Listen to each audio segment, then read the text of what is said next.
Coral biology को समझने के लिए सबसे पहले हमें एक फंडामेंटल मिसकंसेप्शन क्लियर करना होगा।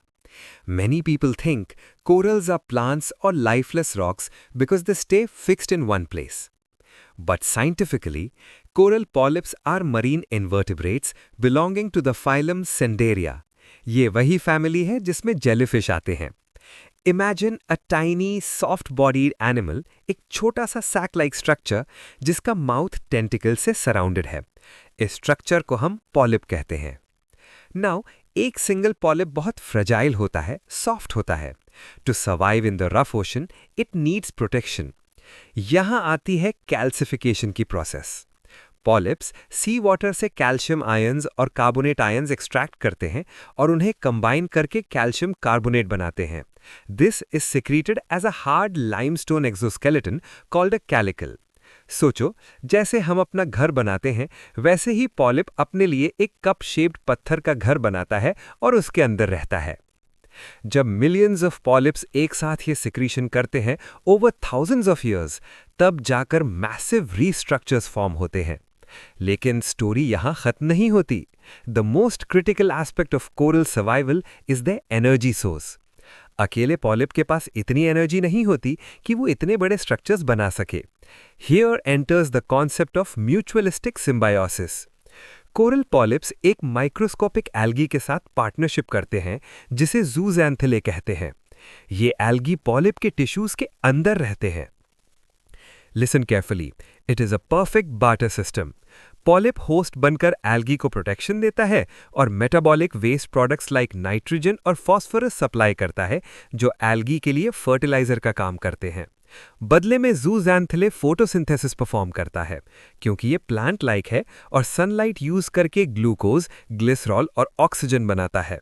इस प्रोसेस में जनरेटेड ऑर्गेनिक कार्बन का नियरली 90% हिस्सा एल्गी पॉलिप को डोनेट कर देता है। यही वो एनर्जी बूस्ट है जो पॉलिप्स को रैपिड कैल्सिफिकेशन करने अलाउ करता है। Without this algae, corals would grow too slowly to form reefs. Also corals का जो वाइब्रेंट कलर हम देखते हैं, पिंक, ग्रीन, ऑरेंज, वो पॉलिप्स का खुद का नहीं बल्कि उनके अंदर रहने वाले ज़ूज़ैंथिले का पिगमेंट होता है। सिंपल है, अगर एल्गी चला गया तो फूड सोर्स भी गया और कलर भी गया। This interdependence is the engine of reef building. अब हम समझते हैं कि कोरल रीफ्स सर्वाइव करने के लिए स्पेसिफिक एनवायरमेंटल कंडीशंस क्यों डिमांड करते हैं। Corals are extremely sensitive organisms. They are considered the Goldilocks of the ocean. Conditions must be just right. सबसे पहला और सबसे क्रिटिकल फैक्टर है टेम्परेचर। कोरल्स ट्रॉपिकल और सब ट्रॉपिकल वाटर्स के क्रीचर्स हैं। उनकी optimal growth range 23 degree Celsius से 25 डिग्री सेल्सियस के बीच होती है। अगर टेम्परेचर 18 डिग्री सेल्सियस से नीचे गिरता है तो कोरल्स ठंड से मर जाएंगे क्योंकि उनका मेटाबॉलिज्म स्लो हो जाएगा। ऑन द फ्लिप साइड, अगर टेम्परेचर 29 डिग्री सेल्सियस से ऊपर जाता है तो थर्मल स्ट्रेस क्रिएट होता है जो ब्लीचिंग कॉज करता है। इसीलिए ये सिर्फ वार्म वाटर्स में मिलते हैं। नेक्स्ट कंस्ट्रेंट है डेप्थ और लाइट। हमें पता है कि कोरल्स के अंदर ज़ूज़ैंथिले एल्गे रहते हैं और एल्गे को फोटोसिंथेसिस के लिए सनलाइट चाहिए। सनलाइट ओशन में सिर्फ एक लिमिटेड डेप्थ तक पेनिट्रेट करती है जिसे हम फोटिक जोन कहते हैं। इसलिए most reef building corals 50 to 80 metre से ज्यादा गहराई में नहीं मिलते। अगर पानी बहुत डीप होगा तो अंधेरा होगा, फोटोसिंथेसिस नहीं होगा और एल्गे एनर्जी प्रोड्यूस नहीं कर पाएगा। हालांकि डीप सी कोरल्स ज़ूज़ैंथिलेट भी एग्जिस्ट करते हैं जो बिना लाइट के रहते हैं, but they do not form the massive tropical reefs we study for UPSC. तीसरा फैक्टर है water quality, specifically salinity. Corals stenohaline होते हैं, मतलब ये सैलिनिटी में फ्लक्चुएशंस बर्दाश्त नहीं कर सकते। उन्हें स्टेबल सैलिनिटी चाहिए, अराउंड 27 टू 40 पीपीटी पार्ट्स पर 1000। यही रीजन है कि बड़ी रिवर्स के माउथ्स पर, जैसे अमेज़न या गंगा के माउथ पर, जहां मैसिव फ्रेश वाटर ओशन में मिलता है, वहां कोरल रीफ्स एब्सेंट होते हैं। फ्रेश वाटर सैलिनिटी को डाइल्यूट कर देता है जो पॉलिप्स के ऑस्मोटिक बैलेंस को बिगाड़ देता है। फाइनली बात करते हैं सेडिमेंटेशन और सर्कुलेशन की। कोरल्स को क्रिस्टल क्लियर वाटर चाहिए। अगर पानी में मिट्टी या सेडिमेंट सस्पेंडेड है, टर्बिडिटी, तो दो प्रॉब्लम्स होंगी। एक, सनलाइट ब्लॉक हो जाएगी। दो, सेडिमेंट पॉलिप के मुंह को क्लॉग कर देगा और वो सांस नहीं ले पाएगा, स्टाइफल रेस्पिरेशन। इसीलिए मडी वाटर्स में रीफ्स नहीं बनते। साथ ही ओशन करंट्स का होना जरूरी है। सिंस पॉलिप्स चल नहीं सकते, करंट्स उनके लिए फूड, प्लैंकटन और ऑक्सीजन लेकर आते हैं और वेस्ट को बहा कर ले जाते हैं। So clear, warm, shallow, salty and moving water, ये 5 चीजें मिलेंगी तभी रीफ बनेगा। अब जब हम फॉर्मेशन प्रोसेस समझ गए हैं, लेट्स क्लासिफाई देम। ज्योग्राफी और जियोमॉर्फोलॉजी के बेसिस पर कोरल रीफ्स को 3 मेजर टाइप्स में डिवाइड किया जाता है। ये क्लासिफिकेशन लार्जली चार्ल्स डार्विन के ऑब्जर्वेशंस पर बेस्ड है। फर्स्ट टाइप है फ्रिंजिंग रीफ्स। नाम से ही क्लियर है, फ्रिंज मतलब किनारा। ये रीफ्स डायरेक्टली मेनलैंड या आइलैंड के शोर से स्टार्ट होते हैं और समुंदर की तरफ ग्रो करते हैं। इनके और जमीन के बीच में कोई डीप वाटर बॉडी नहीं होती, बस एक शैलो बोट चैनल हो सकता है। ये सबसे कॉमन टाइप है। एग्जाम्पल के लिए, इंडिया में अंडमान एंड निकोबार आइलैंड्स के चारों तरफ या गल्फ ऑफ मन्नार में जो रीफ्स हैं, वो मोस्टली फ्रिंजिंग रीफ्स हैं। ये लैंड से जुड़े हुए प्लेटफॉर्म्स की तरह होते हैं। सेकेंड टाइप, जो थोड़ा कॉम्प्लेक्स है, वो है बैरियर रीफ्स। इमेजिन जमीन का किनारा पीछे हट गया है या रीफ बहुत दूर ग्रो कर गया है। बैरियर रीफ कोस्ट के पैरेलल चलता है, लेकिन कोस्ट से एक वाइड और डीप लगून द्वारा सेपरेटेड होता है। विजुलाइज दिस, ये रीफ एक दीवार बैरियर की तरह एक्ट करता है जो ओपन ओशन की हैवी वेव्स को ब्रेक कर देता है, इसलिए लगून का पानी शांत रहता है। दुनिया का सबसे बड़ा एग्जाम्पल ऑस्ट्रेलिया का ग्रेट बैरियर रीफ है, जो लगभग 1900 किलोमीटर्स लंबा है। इसकी ज्योग्राफी डिस्टिंक्ट है क्योंकि यहाँ आप शोरलाइन से चलकर रीफ तक नहीं जा सकते, बीच में गहरा पानी आएगा। थर्ड और सबसे फैसिनेटिंग टाइप है अटॉल्स।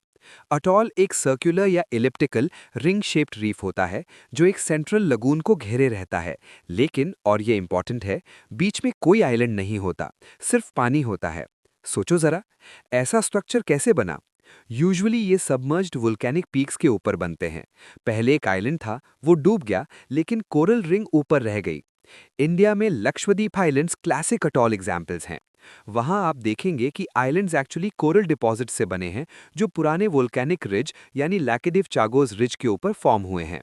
मालदीव्स भी पूरी तरह अटॉल से बना है। मॉर्फोलॉजी को अगर क्रॉस सेक्शन में देखें तो रीफ का स्ट्रक्चर हमेशा सीवर्ड साइड पे रीफ स्लोप होता है, जहां वेव्स टकराती हैं। ऊपर रीफ फ्लैट होता है और लैंडवर्ड साइड पे लगून होता है। ये क्लासिफिकेशन सिर्फ शेप नहीं, बल्कि जियोलॉजिकल हिस्ट्री भी बताता है। फ्रिंजिंग लीव्स यंग फॉर्मेशन हो सकते हैं, जबकि अटॉल्स यूजुअली पुराने वुल्केनिक आइलैंड्स के रेमनेंट्स होते हैं, जो अब ओशन सरफेस के नीचे गायब हो चुके हैं। कोरल रीफ्स के टाइप्स देखने के बाद एक नेचुरल सवाल उठता है, आखिर ये अटॉल्स बनते कैसे हैं? How does a ring of coral appear in the middle of a deep ocean with no land in site?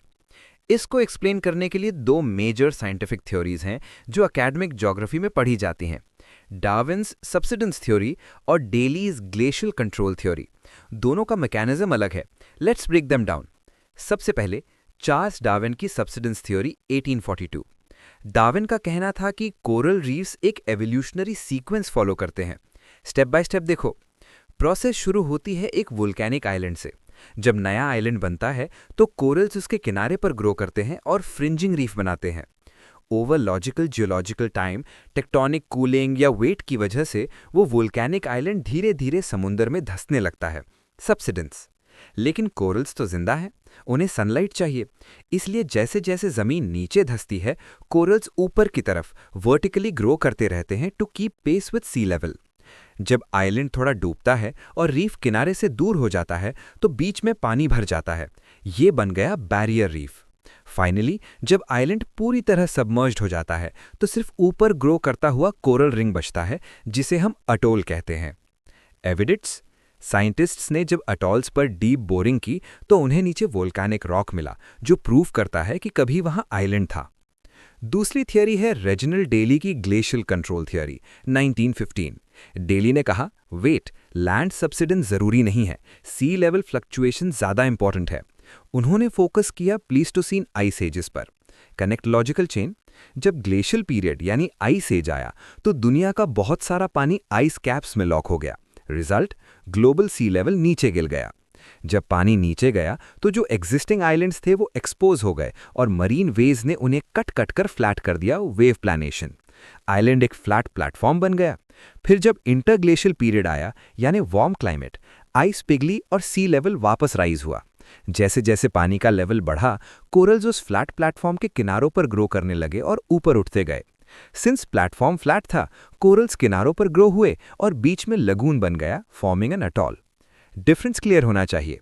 Darwin कहता है जमीन नीचे गई, लैंड सब्सिडेंस, जबकि डेली कहता है पानी ऊपर नीचे हुआ, यूस्टैटिक चेंज। मॉडर्न साइंस मानती है कि दोनों थ्योरीज अपनी जगह सही हैं। डार्विन का मॉडल डीप ओशन अटॉल्स जैसे पैसिफिक के लिए परफेक्ट है और डेली का मॉडल सी लेवल चेंजेस के इम्पैक्ट को एक्सप्लेन करता है। दोनों केसेस में एंड रिजल्ट एक रिंग शेप्ड रीफ है जो वर्टिकल ग्रोथ का नतीजा है। अब हम एक क्रिटिकल इकोलॉजिकल क्राइसिस की तरफ बढ़ते हैं, कोरल ब्लीचिंग। ये टर्म अक्सर न्यूज़ में रहता है, बट एकेडमिकली इसका मैकेनिज्म क्या है? ब्लीचिंग कोई बीमारी नहीं है, ये एक स्ट्रेस रिस्पॉन्स है। याद है हमने स्लाइड 1 में सिम्बायोसिस पढ़ा था, पॉलिप और ज़ूज़ैंथेली की दोस्ती। Bleaching is essentially the breakdown of this relationship. जब कोरल्स स्ट्रेस में होते हैं, स्पेशली थर्मल स्ट्रेस, तो एल्गी, ज़ूज़ैंथेली डिसफंक्शन करने लगते हैं और हार्मफुल टॉक्सिन्स रिलीज करते हैं। अपने आप को बचाने के लिए पॉलिप इन एल्गी को अपने टिश्यूज से बाहर निकाल फेंकता है। It expels them. Since corals का कलर एल्गी की वजह से था, एल्गी के जाने के बाद पॉलिप ट्रांसपेरेंट हो जाता है। हमें जो सफेद रंग दिखता है वो एक्चुअली पॉलिप का वाइट कैल्शियम कार्बोनेट स्केलेटन है जो अब विजिबल हो गया है। टेक्निकली ब्लीच्ड कोरल मरा हुआ नहीं है, इट इज अलाइव, लेकिन वो स्टार्विंग स्फीट में है। एल्गी उसे 90% खाना देता था, अब वो सोर्स बंद हो गया। अगर कंडीशंस जल्दी नॉर्मल नहीं हुई तो कोरल भूख से मर जाएगा, मास मोर्टैलिटी। इसके ट्रिगर्स या स्ट्रेसर्स क्या हैं? सबसे बड़ा कल्प्रिट है ग्लोबल वार्मिंग। ओशन का सी सरफेस टेम्परेचर अगर एवरेज से 1-2 डिग्री सेल्सियस भी बढ़ जाए तो ये ब्लीचिंग ट्रिगर कर सकता है।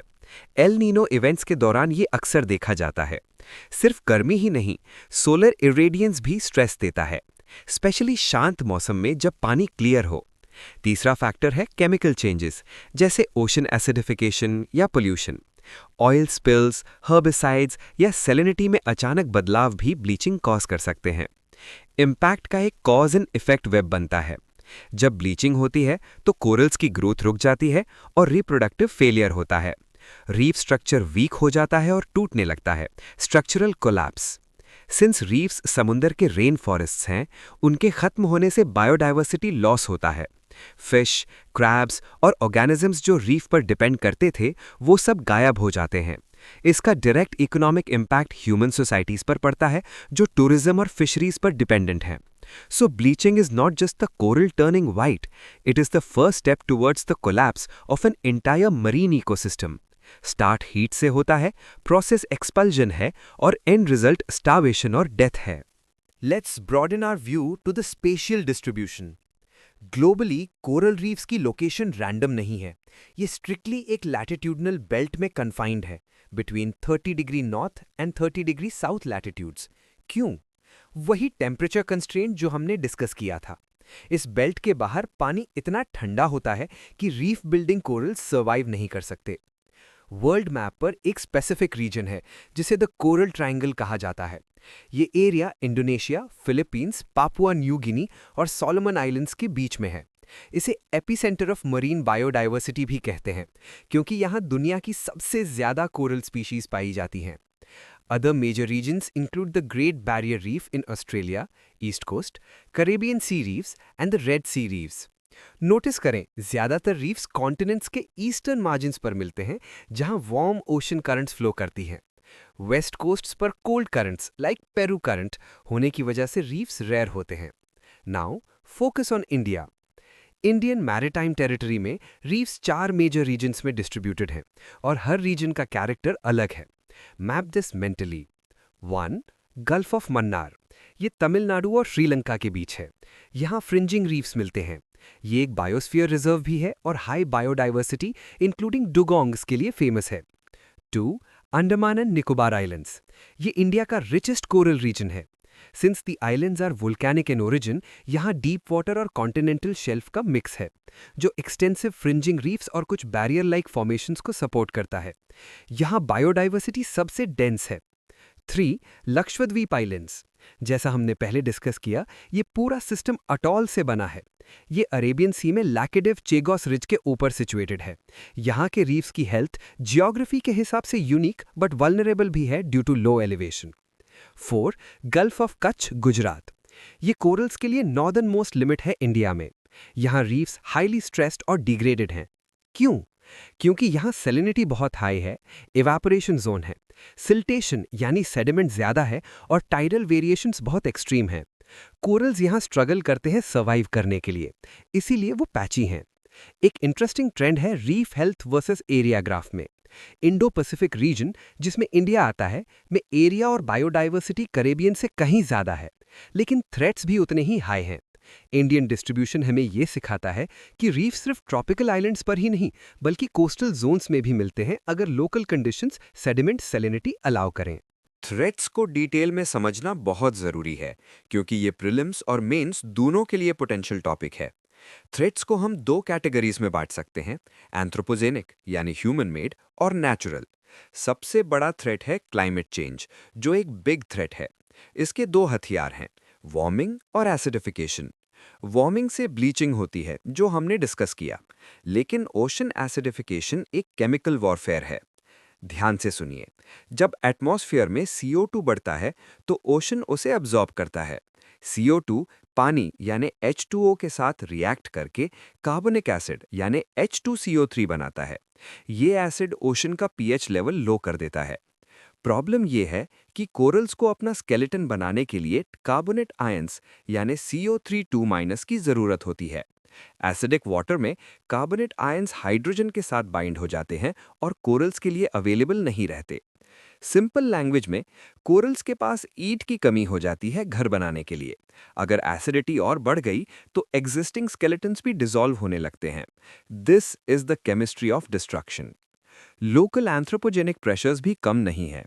डिस्ट्रक्टिव फिशिंग प्रैक्टिसेस जैसे ब्लास्ट फिशिंग यानी डायनामाइट यूज करना या साइनाइड फिशिंग रीफ्स को फिजिकल डैमेज पहुंचाते हैं। बॉटम ट्रॉलिंग तो पूरे रीफ स्ट्रक्चर को तोड़ देता है। फिर आता है पोल्यूशन। खेती बाड़ी यानी एग्रीकल्चर से जो पानी बहता है उसमें नाइट्रेट्स और फॉस्फेट्स यानी फर्टिलाइजर्स होते हैं। जब ये समुंदर में पहुंचते हैं तो वहां एल्गल ब्लूम्स यानी यूट्रोफिकेशन क्रिएट करते हैं। ये एक्सेसिव एल्गी कोरल्स के ऊपर ग्रो कर जाते हैं, उन्हें स्मदर यानी दम घोटता है और लाइट ब्लॉक कर देते हैं। This effectively kills the reef. Coastal development जैसे पोर्ट्स बनाना, ड्रेजिंग करना, इससे पानी में सेडिमेंट बढ़ जाता है जो कोरल्स को क्लॉग करता है। टूरिज्म भी एक फैक्टर है। एंकर्स ड्रॉप करना या डाइवर्स का कोरल्स को टच करना फिजिकल डैमेज कॉज करता है। फाइनली, बायोलॉजिकल थ्रेट्स भी हैं। Sometimes nature turns against itself. Crown of Thorns starfish यानी COTS एक प्रेडेटर है जो कोरल पॉलिप्स को खाता है। अगर इसकी पॉपुलेशन आउटब्रेक होती है, often due to nutrient pollution, तो ये बड़े एरियाज को खाकर खत्म कर सकती है। ये एक विशियस साइकिल है। पोल्यूशन स्टारफिश को बढ़ाता है, स्टारफिश रीफ को खाती है और क्लाइमेट चेंज रीफ को वीक करता है। ये क्यूमुलेटिव इम्पैक्ट ही रीफ्स के लिए एग्जिस्टेंशियल क्राइसिस बना हुआ है।